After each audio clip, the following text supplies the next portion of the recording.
को education career zone में स्वागत है। तो मैं पिछले वीडियो में क्लास 11 का एनसीईआरटी मैथ करवा रहा था चैप्टर 1, ठीक है। यानी चैप्टर 1 का आपका पूरा मैं इंट्रोडक्शन चैप्टर 1 का एक्सरसाइज 1.1 का थ्योरी पार्ट करवा दिया था, ठीक है। थ्योरी पार्ट करवा दिया था, तो आज मैं उसका प्रॉब्लम करवाऊँगा, ठीक है।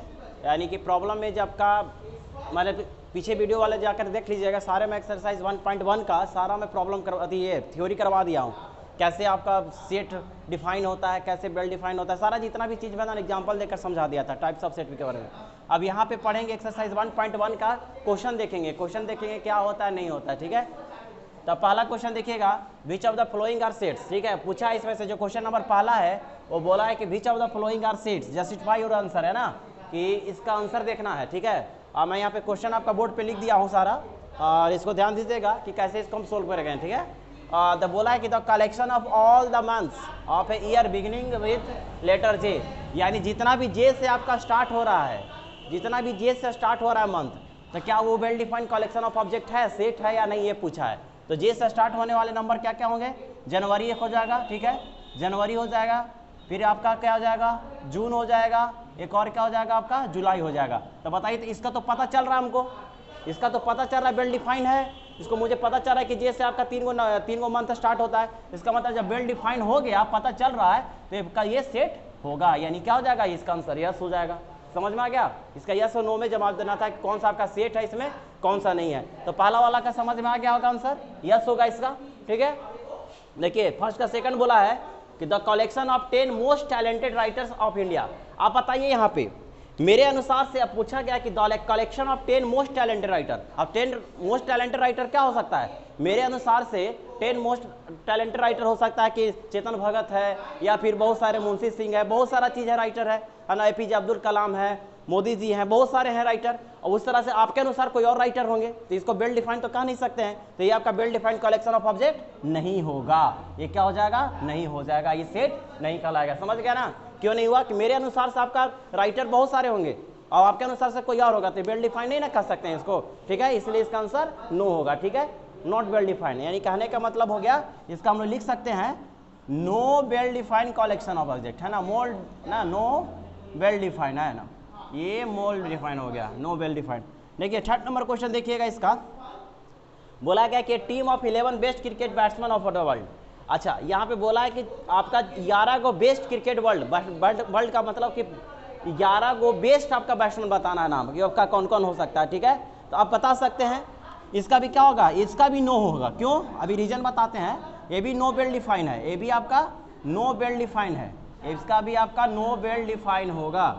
ये समझ गया ना, यानी क्यों होगा नो वेल डिफाइंड कलेक्शन, क्योंकि मेरे अनुसार क्रिकेट जो होगा, क्रिकेटर होगा, हो सकता है कि मेरे अनुसार रोहित शर्मा होगा, विराट कोहली होगा, सचिन तेंदुलकर होगा, ठीक है ना। अब आपके अनुसार हो सकता है बेस्ट प्लेयर आपका होगा, आपका कोई और हो जाएगा, जैसे आपका युवराज सिंह हो गया, फिर आपका आपके अनुसार कोई और हो जाएगा। समझ गया ना, तो इसको हम लोग कह नहीं सकते हैं, समझ गया ना, ये कह नहीं सकते हैं कि आपका वेल डिफाइंड है। समझ गया ना, मेरे अनुसार बेस्ट क्रिकेटर कोई और होगा, आपके अनुसार बेस्ट क्रिकेटर और होगा, ये वेल डिफाइंड नहीं हुआ, इसलिए सेट नहीं होगा। समझ में आ गया होगा। चलते हैं नेक्स्ट क्वेश्चन जो 4 है। 4 बोला है कि the collection of all boys in your class. अब बताइए, the collection of all boys in your class. अब बॉयज में आपका ध्यान दीजिएगा, आपके क्लास में बॉयज़ का आपका संख्या बता सकते हैं। मान लिया आप क्लास 11th में पढ़ रहे हैं, तो क्लास 11th में कितने बॉयज़ आप तो पता कर सकते हैं, 10 है, 15 है, 20 है, 25 है, 30 है, आपका कलेक्शन पता तो चल जाता है कितने नंबर ऑफ बॉयज़ है, कितने नंबर ऑफ गर्ल्स है। ये तो नंबर पता चल रहा है, तो ये क्या हो गया, ये वेल डिफाइंड होगा। समझ में आ रहा है ना, ये वेल डिफाइंड होगा। इसका क्या हो जाएगा, इसका आंसर यस होगा। समझ गया ना, इसका आंसर क्या होगा, यस होगा। क्यों होगा यस, कि आप इसको पता कर सकते हैं कि क्लास में कितने लड़का है, कितने लड़की हैं, तो जब पता चल गया तो वेल डिफाइंड हुआ, वेल डिफाइंड हो गया तो यानी सेट कहलाएगा। समझ गया ना, यस होगा। नेक्स्ट क्वेश्चन देखिएगा 5 बोला है कि the collection of all natural number less than 100। अच्छा, अब नेचुरल नंबर क्या होता है, मैंने पिछले वाले वीडियो में सारा मैं नेचुरल नंबर के बारे में बता दिया, जितने भी नंबर है सारे मैंने काउंट करके बता दिया था क्या क्या होता है। तो नेचुरल नंबर क्या होता है कि नेचुरल नंबर होता है कि all counting number is called natural number, इन 1 से शुरू होता है वही नेचुरल नंबर होता है। ऐसे में तो वेल डिफाइंड कह रहा है कि इसमें पता चल गया कि 100 से छोटा, 100 से छोटा क्या क्या हो जाएगा आपका, 1 से स्टार्ट होगा, 1 2 3 4 5 6 है ना, इस तरह से डॉट डॉट डॉट डॉट कहाँ तक जाएंगे, 99 तक जाएंगे। ये तो वेल डिफाइंड हो रहा है। जब वेल डिफाइंड हो गया तो हम लोग कहेंगे कि ये सेट है। है ना, पता तो चल रहा नहीं इसमें नंबर 1 से लेकर 99 तक, क्योंकि इसमें बोल दिया है कि 100 से छोटा बताइए, 100 से छोटा नेचुरल नंबर 1 से 99 तक होगा, यानी कि ये आपका वेल डिफाइंड है, यानी ये यस होगा, ये वेल डिफाइंड है, तो ये आपका सेट कहलाएगा, ये आपका सेट कहलाएगा। समझ गए यहाँ तक? चलिए नेक्स्ट क्वेश्चन देखिएगा, क्वेश्चन नंबर 6 है, फर्स्ट का बोला है, फर्स्ट का 6 बोला है the collection of novels written by writer Munshi Premchand, ये वेल डिफाइंड है कि नहीं है? तो देखिए यहाँ पे ध्यान दीजिएगा, ये जो क्वेश्चन बोला है कि the collection of novels written by writer Munshi Premchand, यानी कि मुंशी प्रेमचंद के अनुसार, ध्यान दीजिएगा, मुंशी प्रेमचंद के अनुसार जो भी बुक लिखे हैं वो तो पता है, लेकिन हम ऐसे पूछ देते हैं आपसे क्वेश्चन कि बताइए तो आपने, आपके अनुसार राइटर्स का नाम बताइए, तो आपके अनुसार राइटर्स का नाम कोई और हो जाता, ठीक है, मेरे अनुसार राइटर का नाम कोई और हो जाता, लेकिन कोई पार्टिकुलर व्यक्ति के नाम से हम पूछेंगे कि मुंशी चंद, जैसे यहाँ पे बोला गया कि मुंशी प्रेमचंद के अनुसार बताइए कि इसका कौन कौन सा बुक लिखा है, तब तो बता सकते हैं, क्योंकि नाम पर्टिकुलर, अगर पर्टिकुलर नाम का चर्चा किया गया तो वेल डिफाइंड होगा, लेकिन अगर पर्टिकुलर नाम का अगर चर्चा नहीं किया जाएगा तो वेल डिफाइंड नहीं होगा। समझ गए? तो यहाँ पे वेल डिफाइंड कलेक्शन है, यानी कि ये यस होगा, ये वेल डिफाइंड है। समझ में आ गया यहाँ तक? चलते हैं, अभी और क्वेश्चन है आपका फर्स्ट का, चलते हैं नेक्स्ट क्वेश्चन में। देखिएगा क्वेश्चन नंबर फर्स्ट का आपका नेक्स्ट है क्वेश्चन नंबर 7 जो बोल रहा है फर्स्ट का 7 में कि the collection of all even integer. अब बताइए यहाँ पे इंटीजर का बात किया है, तो collection of all even integer का मतलब हुआ कि जितने भी इंटीजर है उसका जितने भी इवन नंबर होगा वो सारे क्या हो जाएंगे, आपका वेल डिफाइन हो गया। जैसे आपका इवन इंटीजर क्या क्या हो सकता है, 2 होगा, 4 होगा, 6 होगा, 8 होगा, इस तरह से डॉट डॉट डॉट डॉट। और क्या हो सकता है, निगेटिव में भी तो हो सकता है, -2, -4, -6, -6, इसी तरह से डॉट डॉट। तो यानी कि इसमें तो पता चल रहा है ना कि मेरा इवन नंबर है, इवन इंटीजर नंबर है, तो जब पता चल रहा है तो ये वेल डिफाइन होगा, वेल डिफाइन होगा, यानी यस होगा, ये वेल डिफाइंड। समझ में आ गया? चलते हैं नेक्स्ट क्वेश्चन जो चलते हैं कि the collections of questions in this chapter. अब बताइए, जैसे हम 11th क्लास का बुक पढ़ा रहे हैं, तो 11th क्लास का मैथ का बुक में आपका चैप्टर तो पता चलता है ना कि कितना 11th में कितने चैप्टर हैं कुल, आपका 1 से लेकर 16 तक चैप्टर है, यानी 16 चैप्टर है। तो जब 16 चैप्टर पता चल जाएगा, तो पता चल गया तो उसमें क्या हो जाएगा, वेल डिफाइंड होगा, और जब पता चल रहा है तो वेल डिफाइंड हुआ, यानी वेल डिफाइंड हो गया तो ये सेट कहलाएगा, यानी यस ये सेट कहलाएगा। अच्छा, पता नहीं चलता तब नॉट वेल डिफाइंड होता, यानी चैप्टर तो पता चल रहा है, ठीक है, समझ में आ गया। चलते हैं नेक्स्ट क्वेश्चन 9 नंबर बोल रहा है कि the collections of most dangerous animals of the world. अब बताइए, डेंजरस का बात, एनिमल्स का बात किया है कि वर्ल्ड में कितने ऐसे एनिमल हैं, कितने ऐसे जानवर हैं जो मोस्ट खतरनाक हैं, सबसे मतलब डेंजरस हैं। तो अब मेरे से कोई पूछा जाएगा तो हम बताएंगे कुछ और नाम, आपसे पूछा जाएगा तो आप बताइए कुछ और नाम, है ना। तो एक पार्टिकुलर नाम लेके नहीं दिया गया है, एनिमल्स का नाम है, तो एनिमल्स तो बहुत सारे होते हैं, आपके अनुसार कोई और होगा, मेरे अनुसार कोई और होगा, तो ये क्या हो जाएगा, ये नॉट वेल डिफाइंड होगा, और जब नॉट वेल डिफाइंड होगा तो आपका ये सेट नहीं कहलाएगा, यानी क्या हो जाएगा, ये नो हो जाएगा। समझ में आया यहाँ तक? यानी फर्स्ट वाला क्वेश्चन पूरा क्या हो गया, क्लियर हो गया। फर्स्ट वाला में क्या करा था, कौन सा सेट है कौन सा सेट नहीं है वो मुझे जानना था, कौन सा वेल डिफाइंड है कौन सा वेल डिफाइंड नहीं है, यहाँ तक क्लियर हो गया, समझ में आ गया होगा। चलते हैं क्वेश्चन नंबर 2 में, ठीक है। देखिए नेक्स्ट क्वेश्चन देखिएगा, क्वेश्चन जो आपका अगला है वो क्वेश्चन नंबर 2 है। देखिए क्वेश्चन नंबर 2 क्या कह रहा है, ध्यान दीजिएगा यहाँ पे। क्वेश्चन नंबर 2 कह रहा है कि let A equal to set दिया हुआ है आपका 1 2 3 4 5 6, और इसमें इंसर्ट करना है अप्रोप्रिएट सिंबल। इसको हम लोग पढ़ाए थे पिछले वाले वीडियो में, बताया था कि बिलोंग्स का साइन होता है not belongs to. Belongs to का मतलब क्या होता है, मैंने बता दिया था, सारा वीडियो में जाकर देख लीजिएगा। इसमें बिलोंग्स टू का मतलब होता है कि कौन सा सिंबल सेट में आ रहा है कि नहीं आ रहा है, ठीक है, सेट में आ रहा है कि नहीं आ रहा है। बिलोंग्स टू मतलब 1 2 3 4 5 6, नॉट बिलोंग्स टू मतलब हो गया क्या आपका, नहीं बिलोंग्स कर रहा होगा सेट में, वही होगा आना इन द ब्लैंक स्पेस। अब ध्यान दीजिएगा यहाँ पे, ध्यान दीजिए यहाँ पे, आप देखेंगे यहाँ पे ये बिलोंग्स टू होता है, जो पहले बार देख रहे होंगे इसका नाम इसका बिलोंग्स टू होता है, और ये जब लिख करके काट दिए तो ये हो गया नॉट बिलोंग्स टू, इसको हम लोग क्या बोलेंगे, नॉट बिलोंग्स टू। समझ में आया? यानी बिलोंग्स टू का मतलब हुआ कि आपका जो बिलोंग्स, जो सेट का वैल्यू है उसमें आपका है आ रहा है कि नहीं आ रहा है, बिलोंग्स कर रहा है कि नहीं कर रहा, और नॉट बिलोंग्स टू मतलब उसमें है कि नहीं है, ठीक है। तो चलते हैं, देखिए यहाँ पे 5, अब देखेंगे जो 5 नंबर है, जो 5 नंबर है वो सेट ए में, 5 जो नंबर है 8 में बिलोंग्स कर रहा है कि नहीं कर रहा है। देखिए तो 5 है इसमें, यस बिलोंग्स कर रहा है, यानी क्या हो जाएगा, साइन इसमें भरा जाएगा बिलोंग्स टू। समझ गए?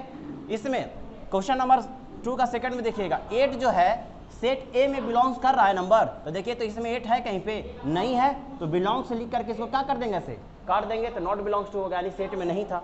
चलते हैं, देखिए थर्ड में देख रहा 0 बिलोंग्स कर रहा है में, इस सेट ए में देखे तो 0 एलिमेंट है, नहीं है, तो नहीं है तो क्या करें, लिख करके क्या कर देंगे, इसको काट देंगे। समझ गए? नेक्स्ट है आपका 4 नंबर में, आपका देखिए सेट ए में आपका 4 एलिमेंट है या बिल्कुल मिल रहा है, मैच कर रहा है, मैच कर रहा था, क्या करेगा ये बिलोंग्स करेगा। ठीक है, अब देखेंगे 5 नंबर क्वेश्चन देखेंगे।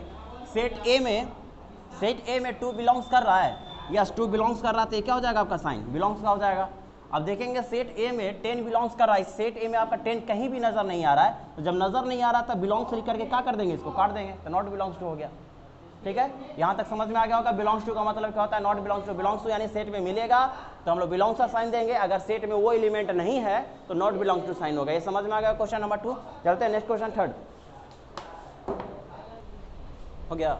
ये क्वेश्चन नंबर थर्ड देखिएगा। थर्ड बोला है कि write the following sets in roster form, इसको रोस्टर फॉर्म में लिखना है।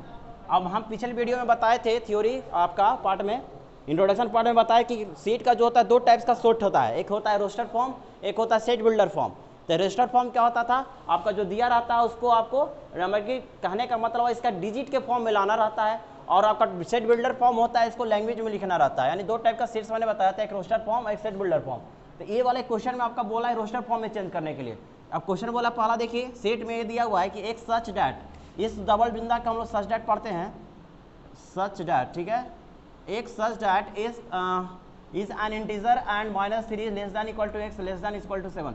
यहाँ पे बोला जो x का जो वैल्यू होगा वो -3 से छोटा और बराबर और 7 से भी छोटा होना चाहिए, यानी कि कहने का मतलब -3 से बड़ा बराबर और 7 से छोटा होना चाहिए। ठीक है, हाँ यही क्वेश्चन। ठीक है, एक सच डैट, यहाँ पे x छुटा हुआ है, एक such that x is an integer and -3 less than equal to x less than 7। इसका मतलब हुआ कि x का जो वैल्यू होगा -3 से बड़ा और बराबर और 7 से छोटा, यानी इसमें सेट ए में क्या क्या आ जाएगा, क्या क्या आएगा, -3 आ जाएगा, -3 से यानी बड़ा, -2 -1 फिर 0 1 2 3 4 5 है ना, 6 हो जाएगा। और 7 इसमें नहीं लेंगे, 7 क्यों नहीं लेंगे, यहाँ पे इक्वल टू का साइन रहता था 7 लेते, लेकिन इक्वल टू का साइन नहीं है तो उससे छोटा यानी 6 तक ही होगा। यही आपका क्या हो गया आंसर, यानी यही होगा, रोस्टर फॉर्म में चेंज हो गया। रोस्टर फॉर्म में हम लोग ऐसे ही लिखते हैं। ठीक है, नेक्स्ट जो है क्वेश्चन आपका, देखिए इसका फर्स्ट के बाद सेकंड यहाँ पे हो गया था, उल्टा पलटा हो गया, थोड़ा सा ध्यान दीजिएगा।